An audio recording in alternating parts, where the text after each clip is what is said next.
Like, share and subscribe to our YouTube channel. Hello friends, आज मी आणि कश्मीर आम्ही निघालो आहोत एका सुंदर वन डे ट्रिपसाठी. सह्याद्रीच्या कुशीत वसलेलं शांतता, अध्यात्म आणि निसर्ग यांचा सुंदर मिलाप असलेलं एक ठिकाण. तर आजची आपली सफर आहे जांभवली गावातील कोंढेश्वर मंदिराची. कामशेत पासून काही अंतरावर असलेलं हे ठिकाण पावसाळ्यात अक्षरशः स्वर्गासारखे दिसते. हिरव्यागार डोंगर रांगा आणि धुक्याची चादर. प्रत्येक क्षण कॅमेऱ्यात बंदिस्त करण्यासारखा असतो. आज रविवार असल्यामुळे गाडीसाठी पार्किंग थोडी लांबच मिळाली होती.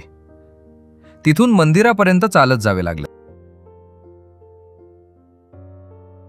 भोलेनाथाला समर्पित असलेलं हे प्राचीन कोंढेश्वर मंदिर अनेक वर्षांपासून भाविकांच्या श्रद्धेचं केंद्र आहे. दगडी बांधकाम, साधी पण आकर्षक रचना आणि सभोवतालचा निसर्ग मंदिराला एक वेगळंच पावित्र्य प्रदान करतो. श्रावण महिन्यात येथे मोठ्या संख्येनं भाविक दर्शनासाठी येतात. मंदिरापर्यंत गाडीनं सहज पोहोचता येते.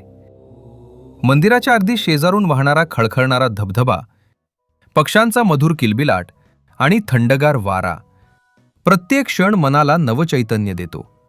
पावसाळ्यात धबधब्याचा प्रवाह अधिकच भव्य असतो. असा निसर्ग मनाला भुरळ घातल्याशिवाय राहत नाही.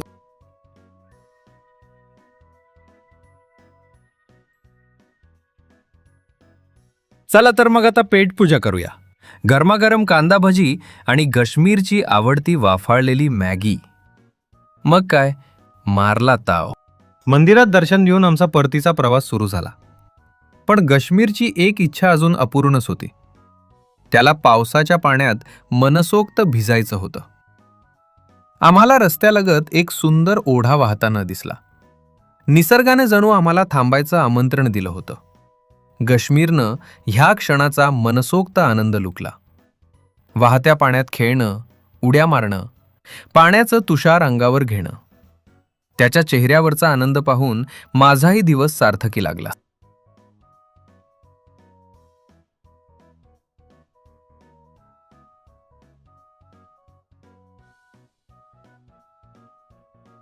खळखळ वाहे ओढ्याचं पाणी, त्यात दडली आनंदाची गाणी. थेंबा थेंबात हसू उमलते, बालपण पुन्हा नव्याने फुलते. चिमुकले पाय पाण्यात धावती, पाण्यासंगे स्वप्नही नाचती. उडती तुषार मोत्यासारखे, क्षण हे वाटती सोन्यासारखे. ना कसली चिंता ना कसला भार, हास्यात दडलेला सुखाचा झरा अपार. निसर्ग शिकवतो जगणं हसत, प्रेम करायला प्रत्येक क्षणावर. जपूया नद्या, जपूया झरे, जपूया हिरवे डोंगर सारे. बालपण, पाणी, निसर्गाची साथ, हीच खरी सुंदर आयुष्याची वाट.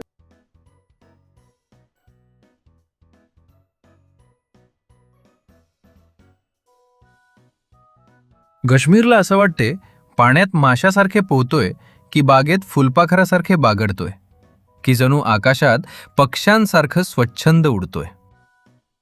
काय करू आणि काय नको असं झालंय. नदीकाठी खेळता खेळता हरवली वेळ सारी. पाण्याच्या प्रत्येक थेंबात दिसेल दुनिया न्यारी.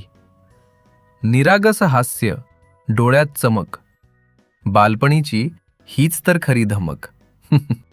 आईबाबांच्या आवाजाकडे दुर्लक्ष करून खेळण्यातच त्यांना स्वर्ग सापडतो. अशा क्षणांमधून बालपण किती सुंदर आणि निरागस असते याची जाणीव होते. कदाचित म्हणूनच मोठे झाल्यावरही या पाण्यात खेळलेल्या आठवणी मनात कायम ताज्या राहतात. कारण बालपण पुन्हा येत नाही, पण त्याचा आनंद आठवणीतून पुन्हा पुन्हा जगता येतो. बालपण किती निरागस असते. लहानपणी सर्वच मुलांना पाण्यातले खेळ खूप आवडतात. पाण्यात डुंबताना साऱ्या जगाचा गोंधळ विसरून जातात. या छोट्याशा आनंदातच बालपणीची खरी मजा दडली आहे. खेळून खेळून दमला आणि निवांत झोपला. भेटूया पुढच्या व्हिडिओमध्ये. तोपर्यंत बाय.